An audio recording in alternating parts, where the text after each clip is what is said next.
Hello friends, welcome to all my new YouTube channel. और इस video में हम शुरू करने वाले हैं क्लास 10th के कंप्लीट सिलेबस की, जो कि गणित से रिलेटेड है, यानी कि मैथमेटिक्स से संबंधित है। और ये पूरा का पूरा वीडियो लेक्चर आपको हिंदी में मिल जाएगा। तो अगर आप चैनल पे नए हैं तो चैनल को फटाफट सब्सक्राइब कर लो, बेल आइकन को प्रेस कर लो, ताकि लेटेस्ट वीडियो का नोटिफिकेशन सबसे पहले आपको मिल सके। तो चलिए शुरू करते हैं आज का वीडियो। सबसे पहले मैं अपने पेन का कलर चेंज कर लेता हूँ।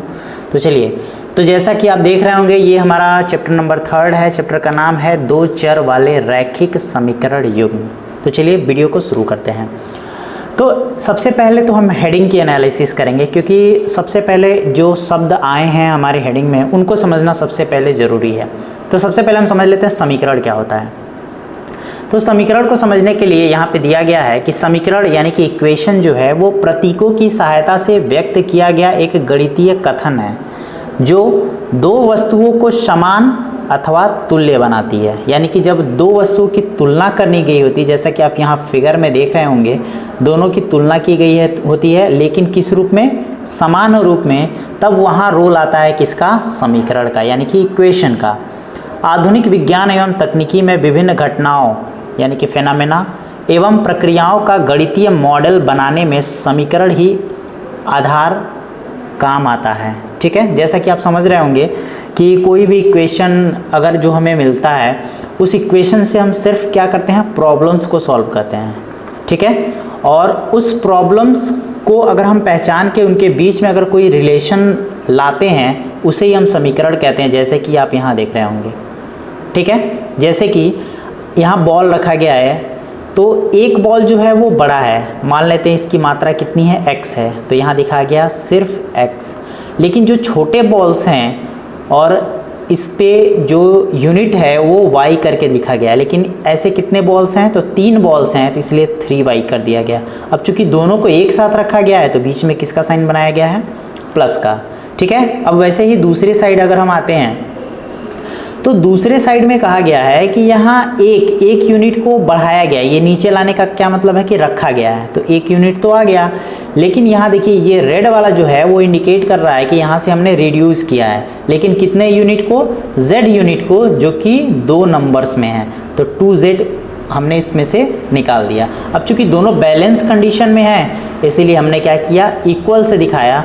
तो ये जो नया एक रिलेशन आया है मैथमेटिकल फॉर्म में, इसे ही हम कहते हैं समीकरण, इक्वेशन। ठीक है, तो उम्मीद करता हूँ आपको इक्वेशन समझ में आ गई होगी। अब वापस चलते हैं। अब अगला शब्द आया है रैखिक समीकरण। ठीक है, यानी कि ऐसा समीकरण जो रैखिक रूप में हो। तो आपने पिछले चैप्टर में या फिर क्लास 9th में आपने बहुपद पढ़ा होगा। ठीक है, बहुपद में ये होता था कि जो हमारे चर और अचर, ठीक है, चर और अचर यानी कि कांस्टेंट और वेरिएबल्स, जब दोनों को मिलाकर जब एक नया हम रूप प्राप्त करते थे, तो उसे हम बहुपद कहते थे। जैसे इसको अगर हमें दिखाना हो, तो हम जैसे 2x + 3y दिखा सकते हैं। ठीक है, जहाँ 2 और 3 यानी कि 2 और 3 क्या है? 2 और 3 हमारा जो है वो अचर है, और x और y क्या है? तो x और y हमारा चर है। ठीक, अचर उसे कहते हैं जिसका मान नहीं बदलता, और चर उसे कहते हैं जिसका मान लगातार बदलते रहता है। जैसे x का मान यहाँ कुछ भी हो सकता है, 1 भी हो सकता है, 2 भी हो सकता है, 10,000 भी हो सकता है। तो इसे कहते हैं कि चर, यानी कि जो चल रहा है। ठीक, तो ये हो गया हमारा। अब जब दोनों को हम संयुक्त रूप से लिखते हैं, तो इसे हम बहुपद कहते हैं। अब चूंकि मैं यहाँ बहुपद तो डिटेल्स में पढ़ाऊंगा नहीं। अब इसको जब हम कहते हैं कि किसी इक्वेशन के थ्रू अगर हम इसे जोड़ देते हैं, तो ये हमारा क्या बन जाता है? समीकरण बन जाता है। ठीक, अब जब बहुपद आती है, तो बहुपद के जो प्रकार होते हैं वो 2 आधार पे होते हैं। एक तो पदों की संख्या के आधार पे, जैसे यहाँ 1 पद है, यहाँ 2 पद है, तो इसे हम कहते हैं द्विपद।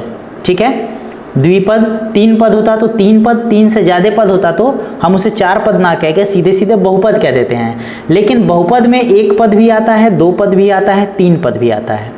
ठीक, अब इसी प्रकार बहुपद के जो अन्य प्रकार होते हैं उसको हम घात के आधार पर देखते हैं। ठीक है, लेकिन ये घात हम किसका देखते हैं? तो चर राशि। ठीक है, यानी कि जो हमारा वेरिएबल्स होता है उसका देखते हैं। अब जैसा कि हमने जो ये एक्सप्रेशन जो दिया था आपके सामने, जैसे कि 2x + 3y। ठीक है, इसमें x की घात अगर कुछ नहीं इंडिकेट किया गया है तो हम 1 मानते हैं, ऐसे ही y के घात को भी हम 1 मानते हैं। तो यहाँ घात 1 होने के कारण इसे हम कहेंगे कि ये हमारा जो है वो रैखिक बहुपद है। ठीक है, लेकिन जब हम इसको समीकरण के रूप में दिखा देते हैं तो यही समीकरण जो होता है वो हमारा बन जाता है रैखिक समीकरण। तो उम्मीद करता हूँ कि आपको ये समझ में आ गया होगा कि रैखिक समीकरण क्या होता है। वह समीकरण जिसमें चर राशि की घात 1 हो वो कहलाता है हमारा रैखिक समीकरण। ठीक, अब आपको रैखिक समीकरण आ गया होगा। अब यहाँ है 2 चरों वाले रैखिक समीकरण। अब देखिए, जैसे यहाँ हमने एक चर माना था और यहाँ दूसरा चर माना था, तो 2 चर हो गए ना। अब 2 चर होने के कारण ये हो गए हैं 2 चरों वाले रैखिक समीकरण। ठीक है, इसके एक और एग्जाम्पल को अगर हम देखना चाहें तो हम ऐसे लिख सकते हैं 3a + 5b + 7 = 0। तो देखिए 3a या 3a, तो यहाँ a और b यही 2 ऐसी राशि है जिसका मान हम चाहे तो कुछ भी रख सकते हैं। क्या 3 का मान कभी बदल सकता है? नहीं बदल सकता। तो 3 का मान नहीं बदल सकता, इसीलिए इसे अचर कहते हैं। ऐसे ही 5 का मान नहीं बदल सकता, 7 का मान भी नहीं बदल सकता, लेकिन a और b का मान बदल सकता है। तो ये बदल सकता है, इसलिए ये दोनों चर राशियां हैं, और चूंकि दोनों अलग अलग राशियां हैं तो ये 2 चर राशि हो गई और इन्हें एक समीकरण के रूप में दिखाया गया है। और जो चर राशि है उसका घात कुछ नहीं होने के कारण हम 1 रखेंगे, यहाँ भी कुछ नहीं होने के कारण 1 रखेंगे। तो ये समीकरण तो है, साथ साथ रैखिक समीकरण है। और चूंकि जो हमारे चर राशियों की संख्या है वो 2 है, इसीलिए ये जो समीकरण है ये उदाहरण हो गया 2 चर वाले रैखिक समीकरण। ठीक है, 2 चर वाले रैखिक समीकरण। अब यहाँ एक और शब्द आया है युग्म। युग्म को हम आगे पढ़ेंगे। ठीक है, अभी यहाँ नहीं पढ़ेंगे, युग्म को हम आगे पढ़ते हैं। अब इसी पूरे के पूरे हेडिंग को हम एक नए सिरे से समझने की कोशिश करते हैं। उसके लिए एक उदाहरण मैं लेके आया हूँ। जैसे कि मान लीजिए हमारे पास उदाहरण है इस बच्ची का। ठीक है, इसका नाम है अखिला। पहले इसको समझ लेते हैं। अखिला अपने गांव के एक मेले में गई। वह एक चरखी यानी कि जायंट व्हील की सवारी करना चाहती थी, जो आप देखते होंगे मेले में। जैसे यहाँ ये वाला फिगर दिख रहा होगा आपको झूला, इसको हम कहते हैं चरखी या जायंट व्हील कहते हैं। आपको अक्सर कुछ ऐसा देखने को मिल जाता होगा। जब आप मेले में जाते होंगे आप अक्सर ऐसे झूला में बैठ के झूलने की कोशिश भी किए होंगे या फिर झूले ही होंगे। इसे हम कहते हैं जायंट व्हील या चरखी। ठीक है, चाहती थी। और हुपला एक तरीके का खेल है, मैं इसको समझाता हूँ। जैसे समझ लीजिए यहाँ बहुत सारे खिलौने रखे गए हैं। ठीक है, और एक रिंग की सहायता से, ये आप रिंग देख रहे होंगे, इस रिंग की सहायता से इस रिंग को फेंका जाता है। अगर जिस वस्तु में पूरी की पूरी तरीके से रिंग पड़ गया, जैसे यहाँ आप उदाहरण के तौर पे देख रहे होंगे, तो वो वस्तु फेंकने वाले की हो जाती है। इसे कहते हैं हुफला। ठीक है, एक खेल जिसमें आप एक स्टॉल में रखी किसी वस्तु पर एक वलय यानी कि रिंग को फेंकते हैं, और यदि वस्तु को पूर्ण रूप से घेर ले तो आपको वह वस्तु मिल जाती है। जैसा कि मैंने समझाया, इसको भी वो खेलना चाहती थी। जितनी बार उसने हुपला खेल खेला उससे आधी बार उसने चरखी खेला, यानी कि जितनी बार उसने हुपला खेल खेला था इसकी आधी बार ही उसने ये चरखी वाला खेल खेला है।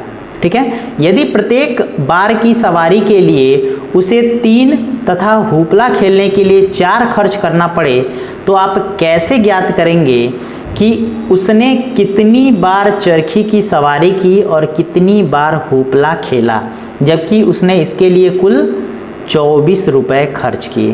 तो ये आपके सामने एक कहानी के रूप में आया है। इसको हमें बदलना है 2 चरों वाले रैखिक समीकरण के रूप में। तो मान लेते हैं, अपने पास से हम क्या करते हैं, मान लेते हैं। माना कि जो चरखी का खेल है उसने x बार खेला। ठीक है, जो चरखी का खेल है उसने x बार खेला, और जो हुपला का खेल है उसने y बार खेला। ठीक है, आपने मान लिया x और y। अब कंडीशन को देखिए, कंडीशन क्या कहा गया है कि जितनी बार हुपला खेल खेला उससे आधी बार उसने चरखी की सवारी की। तो हुपला खेल कितनी बार खेला उसने, y बार। तो हम ले लेते हैं यहाँ y ले लिया। अब कह रहा है कि जो चरखी की खेल उसने खेली थी होपला की आधी थी, यानी कि दोनों को बराबर दिखाना है तो क्या करना पड़ेगा, इसको आधा करना पड़ेगा। अब ये हमारे पास एक समीकरण आ गया। अब आप सोच रहे होंगे अभी इसके पहले मैंने कुछ इस प्रकार से समीकरण दिखाया था 1a प्लस 3b बराबर समथिंग ले लीजिए, तो इस रूप में तो ये दिख नहीं रहा है। तो ज़रा मुझे ये बताइए क्या कोई ज़रूरी है यहाँ 7 हो, यहाँ 0 भी तो हो सकता है, ठीक है। और ये इस साइड ना होके इस साइड भी तो हो सकता है, और ये 1 ना होके 1/2 भी तो हो सकता है, उसी फॉर्मेट में है। बशर्ते हमें ध्यान ये देना है कि जो चर राशि है उसकी घात 1 होनी चाहिए। जैसे कि यहाँ कुछ नहीं है तो 1 मानेंगे, यहाँ भी कुछ नहीं है तो हम 1 मानेंगे, ठीक है। तो उम्मीद करता हूँ कि ये आप देख चुके होंगे। मैं इसे वापस मिटा देता हूँ, ये मैं मिटा देता हूँ ताकि ज़्यादा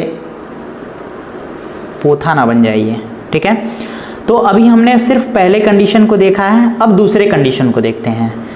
अब उसने कहा है कि सवारी के लिए उसने 3 रुपये खर्च किए और हुपला खेलने के लिए 4 रुपये खर्च किए, ठीक है। तो बताइए एक बार जब सवारी करती है तो एक बार सवारी के लिए उसे 3 रुपये खर्च करने पड़ते हैं और एक बार हुपला खेलने के लिए 4 रुपये खर्च करने पड़ते हैं। तो यहाँ तो y बार खेलती है ना, यानी कि 4y रुपये खर्च किए होंगे, और यहाँ x बार चरखा खेलती है, चरखी जो x बार खेलती है और प्रत्येक बार 3 रुपये लगते हैं, तो टोटल रुपए कितने खर्च होंगे उसके, तो 3x होंगे। तो अब आपको मिल गया होगा कि हुपला के लिए 4y और चरखा के लिए 3x। अब दोनों को मिला देते हैं, तो मिलाने पे आपको मिलेगा 3x प्लस 4y मिल चुका है। अब देखिए, अब कहा गया है कि जबकि उसने इसके लिए कुल 20 रुपये खर्च किए हैं, तो ये बताइए हुपला पर उसने 4y खर्च किए और चरखी पर कितने खर्च किए, 3x खर्च किए। तो जब दोनों को मिला देंगे तो दोनों को मिलाने पर 20 रुपये होने चाहिए। तो हम इसको बराबर क्या कर देंगे, इसको हम बराबर कर देंगे 20 के, ठीक है। अब देखिए एक समान रूप में एक प्रतीक मिला है गणितीय रूप में, ठीक है, जिसमें चर और अचर दोनों राशियां हैं, इसलिए इसको क्या कहेंगे, समीकरण कहेंगे। और सभी चर राशियों की घात कुछ नहीं दिया है तो क्या मानेंगे, हम 1 मानेंगे। तो घात 1 होने के कारण इसे हम कहेंगे रैखिक समीकरण, ठीक है, रैखिक समीकरण। और यहाँ x एक चर राशि है, y दूसरी चर राशि है, तो x और y दो अलग अलग चर राशियां हो गई, यानी कि ये 2 चरों वाले रैखिक समीकरण, जैसा कि हम हेडिंग पढ़ रहे हैं 2 चरों वाला रैखिक समीकरण। लेकिन यहाँ भी तो ये समीकरण मिला है ना, ये पहला समीकरण था, ये दूसरा समीकरण था। तो अब जब 2 समीकरण मिल चुके हैं तो इन्हें हम कहेंगे 2 चरों वाले रैखिक समीकरण के युग्म। क्या कह देंगे, 2 चरों वाले रैखिक समीकरण के युग्म यानी कि पेयर, यानी कि जोड़ा, ठीक है, पेयर के रूप में है, जोड़े के रूप में है। तो उम्मीद करता हूं कि ये आपको अच्छे से समझ में आ गई होगी। तो फिलहाल इस वीडियो में इतना ही। मैं फिर से कहता हूं कि ये पूरी की पूरी सीरीज़ है, तो वीडियो को आप पूरा देखिए और अपने दोस्तों में ज़्यादा से ज़्यादा शेयर करें ताकि अन्य बच्चों को भी इसका फ़ायदा मिल सके।